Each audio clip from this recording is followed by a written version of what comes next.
अस्सलामुअलैकुम, मैं हूं निदा साजिद और आप देख रहे हैं सरेआम CID न्यूज़। मोरखा 23/3/2021 को लाहौर में आल अराए कौंसल पाकिस्तान के मरकजी ऑफिस में आल अराए कौंसल पाकिस्तान की पंजाब की क़यादत का एक अहम इजलास मुनक्किद हुआ, जिसकी सदारत मरकजी चेयरमैन महर आसिफ, पंजाब के चेयरमैन मियाँ इमरान असगर, मरकजी जनरल सेक्रेटरी मियाँ मोहम्मद वसीम, मरकजी इंफॉर्मेशन सेक्रेटरी महर आतिफ ने की। इजलास में आइंदा का लाहिला अमल तय किया गया कि आल अराए कौंसल पाकिस्तान के पूरे पाकिस्तान में तंजीम साजी और पंजाब में जल्द तमाम ज़िला की बाड़ी मुकम्मल करने पर भी जोर दिया गया और पंजाब के ज़िम्मेदारान को तंजीम साजी के मुतालिक ज़िम्मेदारियाँ सौंपी गई। इजलास में मरकजी चेयरमैन महर आसिफ, पंजाब के चेयरमैन मियाँ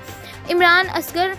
मरकजी जनरल सेक्रेटरी मियाँ मोहम्मद वसीम, मरकजी इंफॉर्मेशन सेक्रेटरी महर आतिफ, पंजाब के जनरल सेक्रेटरी इरफान रामे, पंजाब के additional general secretary Anwar Mansoor Sahab, vice chairman शमाली पंजाब चौधरी लियाकत अली, वाइस चेयरमैन जनूबी पंजाब मियाँ मोहम्मद अलीम, लाहौर की चेयरपर्सन मैडम समीना शफी,